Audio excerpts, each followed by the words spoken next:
Hey, welcome back to the Disney Plus Everyday Challenge. Today we have My Dog the Thief. And I was right yesterday, it is a 1960s era film. It is from 1969.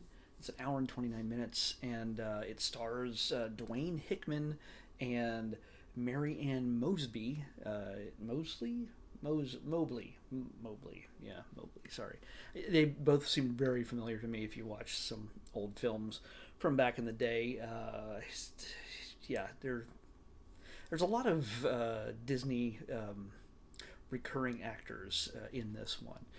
We even have Elsa Langchester. Sorry if I mispronounced that. She was in Mary Poppins for a little bit, and of course Joe Flynn. Joe Flynn, who's McHale's Navy, but also he's done The Love Bug and good grief, pretty much anything with Kurt Russell in it. The computer wore tennis shoes, things like that. These guys are all over it. But for me, one of the more interesting actors in this film is Rogers C. Carmel.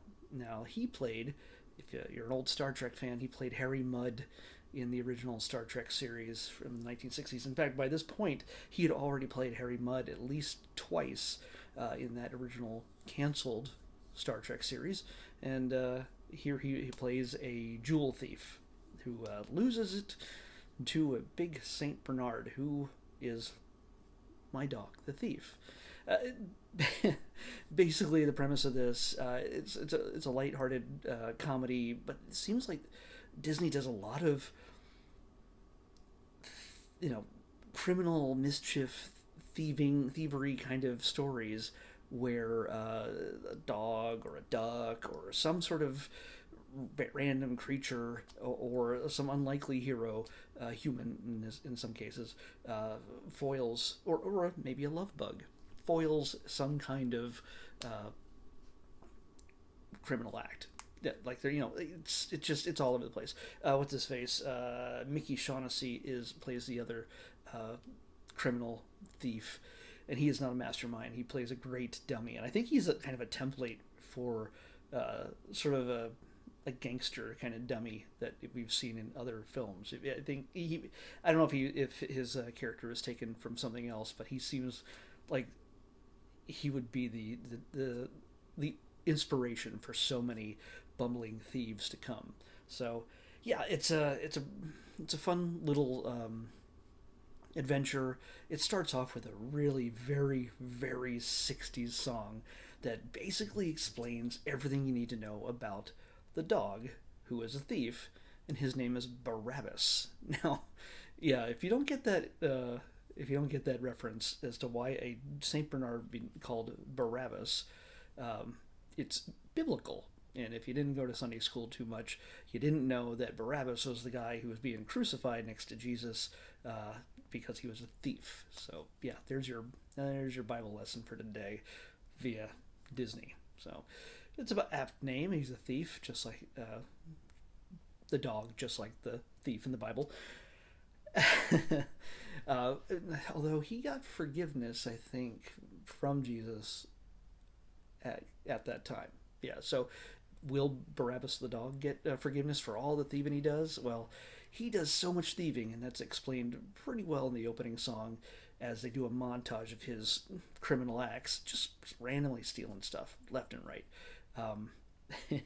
That he's been adopted and returned so many times because people were sick of him stealing things. And by the end of the song, in the first few minutes of the film, they run the credits over it, because back then you had to make sure you ran the credits at the beginning of the film rather than the end. Speaking of which, this wasn't necessarily a film that was released in theaters. It was a two-parter from the Magical World of Disney. I think it's Magical. Yeah, the Magical World of Disney. It was a two-parter that originally aired, so they stitched them together to make one movie, in this case on Disney Plus, or probably from whatever VHS release it may have had at some point. But yeah, it's the dog. By the time we get 5 minutes into the film, the town is up in arms. Everybody he's come across is demanding that his current owner give him up to the dog pound, basically to be put down at some point. He's just a big, fluffy, wonderful big Saint Bernard. He weighs at least 200 pounds. He's a big, fluffy, friendly guy, but yeah, he gets into stuff and takes a lot of people off. Well, he's as he's it escapes the dog catcher.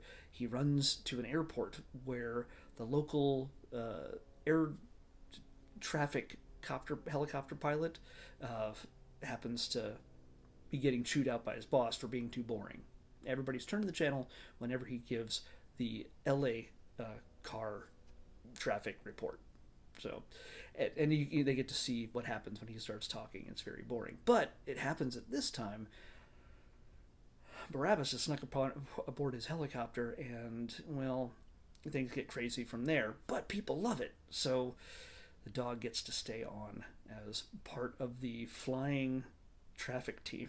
It's so absurd, but of course along the way, Barabbas comes across these criminals who have stolen these diamonds and a diamond necklace, and worth about $250,000. And they assume that Barabbas was working at the behest of his master in the helicopter. Well, he just grabbed it because it was sitting in a lunchbox, and there's probably lunch inside. Anyway, these criminals end up hunting Barabbas and his owner Jack to get those diamonds back. That's our one story, but the main story is Jack having to do with Barabbas taking him on as his own dog and also incorporating him into his daily work. While his boss, played by Joe Foley, Joe Flynn, sorry, Joe Foley. Foley is the name of one of the criminals. Joe Flynn is his Weasley self. He's great. He's also having to sneak the dog in and out of his apartment because the owner of the apartment has a cat who's allergic to dogs, and he just happens to be bringing Barabbas home at the same time that a beautiful new tenant has just booked an apartment right next to his, and that causes trouble. And of course, it's the foundation for a romantic interest that Barabbas also comes in between and also helps to build it. I realize I'm spoiling a lot of this for you, but the movie's more than 50 years old, so you have to get at least the concept of it. So yeah, but even so, you'd have to watch it, and I think you'd enjoy it if you enjoy the movies from that era. It's pretty offensive and almost inoffensive in every way. It's delightful. The dog is just cute and fun. It's absurd. It's silly. It's not meant to be anything heady. It's a nice Sunday afternoon relax in front on the couch kind of movie that you're not going to be thinking about the ramifications of everything that happened. No, it's just light and fun, and should be it's good for the whole family. So yeah, it's worth your time if you like these classics. Speaking of which, it's an underrated classic. I can't say it's up there with Mary Poppins or anything else, but it's an underrated, mostly unknown classic. I'd never even heard of it until just now when I watched it. Last night when I recorded yesterday's thing. But one of the things I do want to recommend to you when you do watch it, even if you don't care about the movie itself, there's a great sequence, and I had to tell my friend about this because he watches a lot of the old A-Team movies, TV series, and there's almost in a lot of episodes there's a lot of helicopter chases, and in this one, of course, because the main character Jack is a helicopter pilot, there is a helicopter chase scene where he's trying to keep the bad guys from getting to Barabbas. And so it's a car versus helicopter chase. Like they go head to head. The helicopter is mere feet off the ground. It seems like inches at times. And it's actually, they film it in the same area that's pretty much where they shot all the big helicopter stunt pieces for the A-Team 10 years later.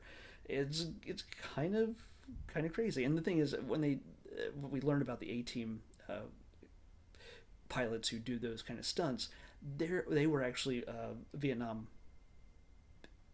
War pilots, and they knew their way around getting in and getting out and flying low and fast and maneuvering like madmen. So I imagine it's the same thing. We were pretty much deep into the Vietnam War at the point of this movie, but maybe somebody got out early and or hadn't been drafted yet, and got to show off their skills in this TV movie, two-parter. So it's an hour and 20 minutes into the film. It's almost at the very end of the film. So if you feel like skipping over everything else, you just want to see some crazy helicopter stunts. I mean, it's a one long uncut sequence where a car is weaving back and forth and the helicopter is matching it and chasing it and trying to run it off the road at the same time. It's kind of great. So yeah, everything works out in the end. Of course, that kind of movie. You can't expect anything that's going to be too terribly emotional or gripping, and everybody gets to go home happy. The bad guys are caught, the good guys win, and he gets a dog and a girl. So, and also, yeah, well, the landlady gets her comeuppance also for just being a jerk to them. So yeah. Oh, the Saint Bernard has a very strange name. I forgot to check this. He was I can't find it, but look it up on IMDb. Check the all cast and crew thing, and he's got a very odd name. It's Bernardicus Noel. I don't know. It's a very fancy name for a Saint Bernard. So, yeah, it's a good time. Worth checking out. Let's pick tomorrow's episode. 464. Man, we're not going very far. 464.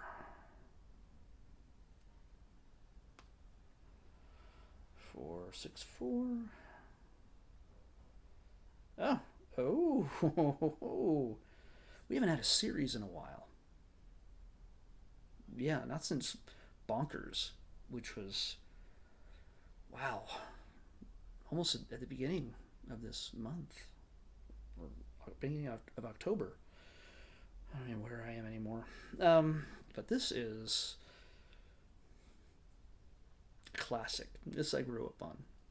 So I have seen this, and it is a bit controversial as well. I don't know if all the episodes have made it on here, but we'll talk about that tomorrow. But 464 drops us right in the middle of the S's, and we get... Oh, wait. No. Okay, sorry. No, sorry. I'm wrong. We're getting Spidey and his amazing friends, not Spider-Man and his amazing friends. We're getting Spidey and his amazing friends, and that is something different. That is I think, a Disney Kids series. So I think it's very modern. I think it even has Spider-Gwen and Miles and everything else. So, yeah. Oh, I thought we were going to get... Sorry for building that up. That sucks. Building it up to Spider-Man and his amazing friends. No, it's Spidey and his amazing friends on the Disney Plus Everyday Challenge tomorrow. I'll see you then. Bye.